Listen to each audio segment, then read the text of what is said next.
दोस्तों, आप सभी का आपके अपने चैनल आर एजू सेंटर में स्वागत है। आज मैं आप सभी के लिए 51 एमसीक्यू लाई हूँ जो सभी एग्ज़ाम के लिए काफ़ी इम्पोर्टेंट है। चलते हैं आज का फर्स्ट क्वेश्चन। आज का फर्स्ट क्वेश्चन है, सर्वप्रथम किसने पाषाण काल को दो भागों में बांटा है? आंसर है ए, लुबाक।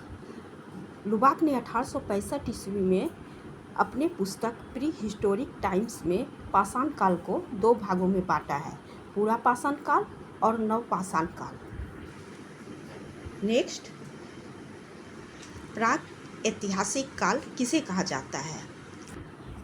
सही आंसर है प्रागे ऐतिहासिक काल को ही प्राक ऐतिहासिक काल कहा जाता है। फ्रेंच पुरातत्वविद पॉल टॉर्नर ने लिखित दस्तावेज के पहले के इतिहास को 1833 ईस्वी में पेरियोड एंटी हिस्टोरिक शब्द से वर्णित किया है, जिसमें प्राक इतिहास शब्द की उत्पत्ति हुई है। किंतु इस शब्द का पहला प्रयोग 1851 ईस्वी में डैनियल विल्सन ने अपनी पुस्तक the archaeology and pre historic analysis of Scotland में किया था। नेक्स्ट, पूरा पाषाण काल को लार्टेट ने कितने भागों में बांटा है? सही आंसर है 3 भागों में। लार्टेट ने पूरा पाषाण काल को 3 भागों में बांटा है। उन्होंने 1970 ईस्वी में पूरा पाषाण काल को पूर्व पाषाण काल, मध्य पाषाण काल और उत्तर पाषाण काल में विभाजित किया है। नेक्स्ट, सर्वप्रथम किस मानव प्रजाति ने औजार बनाए थे? आंसर है होमो हैबिलस मानव प्रजाति ने सर्वप्रथम औजार बनाए थे। इस प्रजाति का खोज सर्वप्रथम मैरी लीके और लुई के नेतृत्व में 1960 ईस्वी में हुआ था।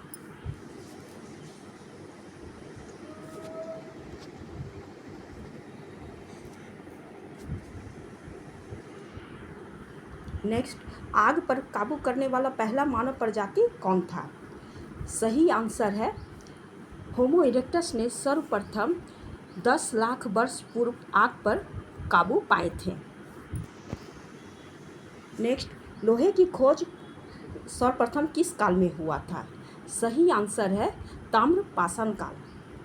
लोहे का खोज सर्वप्रथम ताम्र पाषाण काल में हुआ था, किंतु इसका प्रयोग उत्तर वैदिक काल में शुरू हुआ था।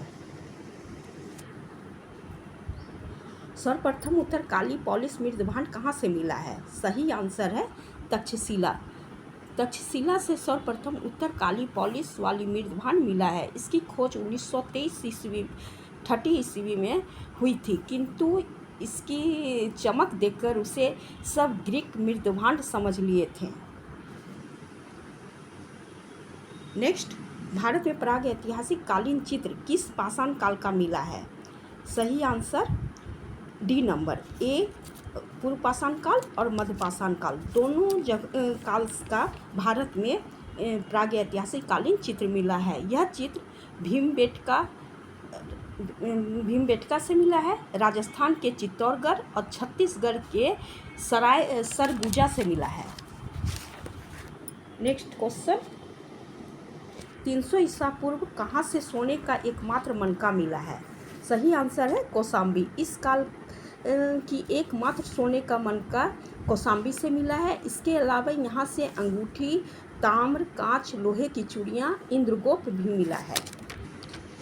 नेक्स्ट, आधुनिक मानव का प्रथम प्रत्यक्ष पूर्वज किसे माना गया है? सही आंसर है रामापिथिकस।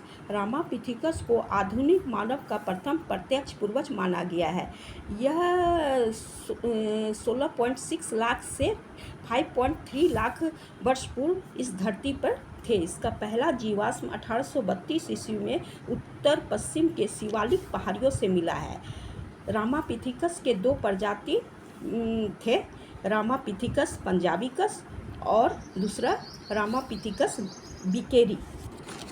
नेक्स्ट, सबसे पहला सीधा चलने वाला मानव कौन था? सही आंसर होमो इरेक्टस। होमो इरेक्टस ही पहला प्रजाति था जिसने सीधा चलना शुरू किया था। इससे पहले के मानव बंदर के समान चलते थे। धीरे धीरे उनमें विकास हुआ और वे सीधा चलने लगे।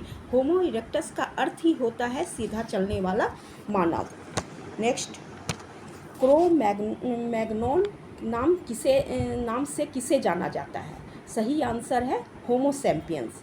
होमो सैपियंस को ही क्रो-मैग्नोन कहा जाता है क्योंकि इनका पहला जीवाश्म फ्रांस के घाटी क्रो-मैग्नोन से मिला था, इसलिए इनका नाम क्रो-मैग्नोन रखा गया। ये इसका अर्थ है बुद्धिमान मानव जो आज से 40,000 वर्ष पूर्व अस्तित्व में थे। नेक्स्ट, भारत में पाषाणकालीन हाथ की कुल्हाड़ी सर्वप्रथम कहाँ से मिला है? सही आंसर है पलवरम। पाषाणकालीन हाथ की कुल्हाड़ी सर्वप्रथम 1863 ईस्वी में रॉबर्ट ब्रूस फुट ने मद्रास के पलवरम नामक स्थान से हाथ की कुल्हाड़ी को खोजा था। जारवे संस्कृति का सबसे बड़ा बस्ती कौन था? सही आंसर है दायमाबाद।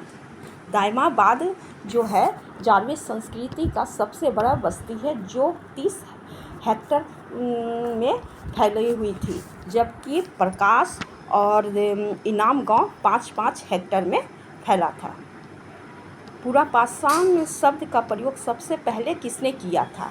पूरा पाषाण शब्द का प्रयोग सर्वप्रथम जॉन लुबाक ने किया था 1865 ईस्वी में।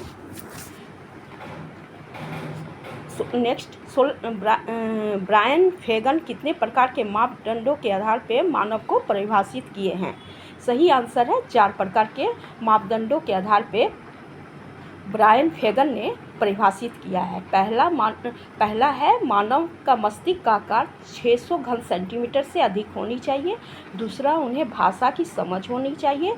तीसरा, एक मानव सटीक पकड़ तथा मुड़ जाने वाला अंगूठा होना चाहिए। चौथा, औजार निर्माण करने वाला क्षमता मानव में होना चाहिए। इन गुणों के आधार पर मानव को परिभाषित किए हैं। नेक्स्ट, किस मानव प्रजाति ने सर्वप्रथम आधुनिक मानव की सांकेतिक सोच के लक्षण का पहला साक्ष्य मिलता है? सही आंसर है निएंडरथल। इस मानव प्रजाति में सर्वप्रथम आधुनिक मानव की सांकेतिक सोच का लक्षण पाया गया है। यह मानव प्रजाति 40 लाख से 38 लाख वर्ष पूर्व अस्तित्व में थे। यह जीवाश्म सर्वप्रथम जर्मन के निएंडरवेली घाटी से मिलने के कारण इनका नाम निएंडरथल रखा गया है। नेक्स्ट क्वेश्चन, ओल्डुवाई टूल तकनीक के औजार किस काल का था? सही आंसर है निम्न पूरा पाषाण काल। निम्न पूरा पाषाण काल में ओल्डुवाई टूल तकनीक के औजार का प्रयोग शुरू हुआ था। यह औजार तंजानिया के ओल्डुवाई गार्ज से पहली बार मिलने के कारण इस औजार का नाम ओल्डुवाई टूल पड़ा। यह औजार अपरिष्कृत और साधारण प्रकार के होते थे।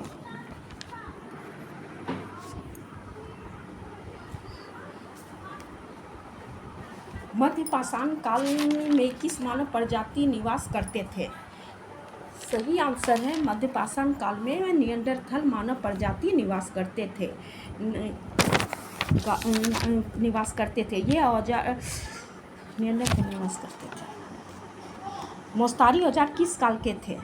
मोस्तारी औजार मध्य पूरा पाषाण काल के मोस्तारी औजार थे। ये औजार 2 तकनीक से बनते थे, लेवा लोइस और डिस्क कोर विधि से बनते थे, जिससे पत्थर का तराश कर अपने मन अनुकूल औजार बनाए जाते थे।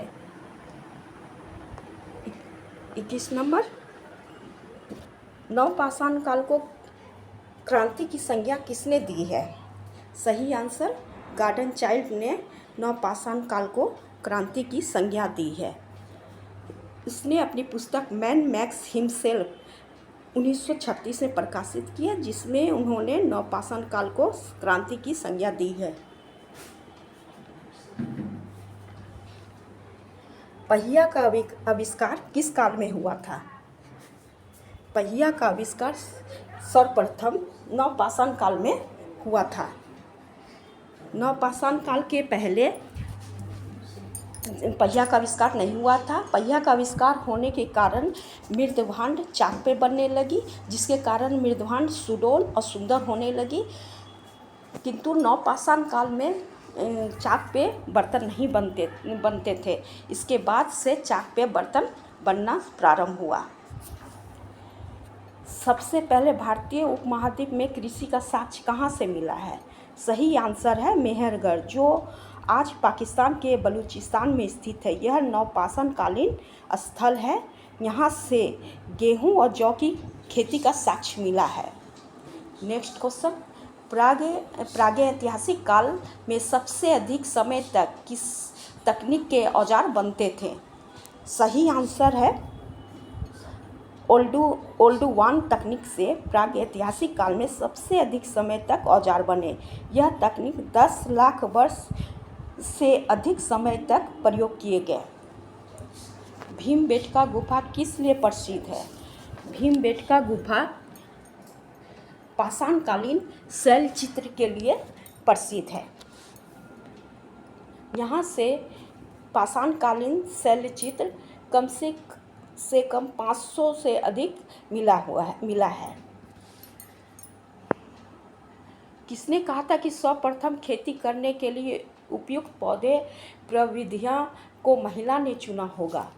गार्डन चाइल्ड ने कहा था कि सर्वप्रथम खेती करने के लिए उपयुक्त पौधे को महिला ने चुना होगा। नेक्स्ट क्वेश्चन, किस काल में मानव खेती करना प्रारंभ किया? सही आंसर है नवपाषाण काल में मानव ने खेती करना प्रारंभ किया। इससे पहले लोग शिकार करते थे और अपना जीवन यापन करते थे। देखिए नवपाषाण काल से मनुष्य ने खेती करना प्रारंभ किया, जिससे उनका जीवन अस्थायी रूप से व्यतीत होने लगा। रेडियो कार्बन डेटिंग पद्धति का खोज कब हुआ था? रेडियो कार्बन डेटिंग पद्धति का खोज सर्वप्रथम 1940 के दशक के अंत में हुआ था, जिससे रेडियो डेटिंग पद्धति के खोज होने के बाद इससे प्रागैतिहासिक काल का मापन होने लगा और यह पता चलने लगा कि यह काल कितना पहले का है। किसने रामापिथिकस मानव प्रजाति को वनमानुष के पूर्वज के शिवा पिथिकस के समान कहा था? सही आंसर है डेविड पिल्बिम, जो अमेरिका के मानवशास्त्री थे। उन्होंने सर्वप्रथम रामापिथिकस के जबड़े को खोजा था, जिसे देखकर उन्होंने यह कहा था कि रामापिथिकस वनमानुष शिवा पिथिकस के समान है। मैरी लीके और लुई के नेतृत्व में किस जीवाश्म का खोजा गया था? सही आंसर है होमो हेबिलस। होमो हेबिलस का खोज मैरी लीके और लुई ने सर्वप्रथम खोजा था। इसका कंकाल पूर्वी अफ्रीका के तंजानिया के ओल्डुवाई गार्ज से मिला था। होमो इरेक्टस से कौन से उपजाति भारत में पाए गए? होमो इरेक्टस के कौन से उपजाति भारत में पाए गए हैं? सही आंसर है होमो नर्माडेंसिस। होमो इरेक्टस के जो होमो इरेक्टस नर्मादिस है, ये भारत में पाए गए हैं। होमो इरेक्टस जावानेसिस ये जावा में पाए गए हैं। होमो इरेक्टस पिकिनिस ये चीन में पाए गए हैं।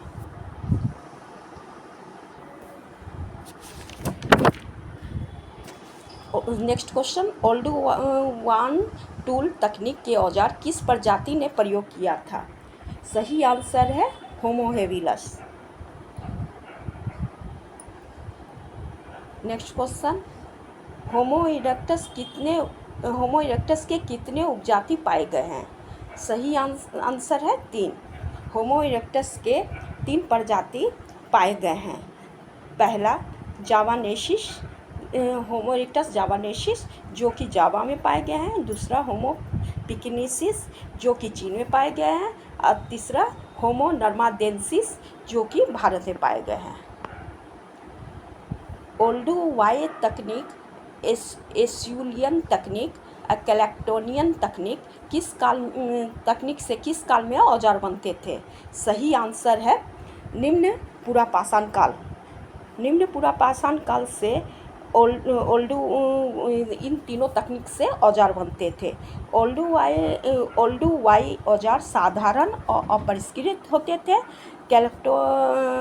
कैलेक्टोइन औजार ये चौड़े मोटे बड़े होते थे। एसुलियन औजार द्विधारी औजार होते थे जिसके दोनों तरफ धार होते थे। ये सुडौल और धारदार होते थे। सबसे पहला औजार किसे माना जाता है? सही आंसर है गरासा।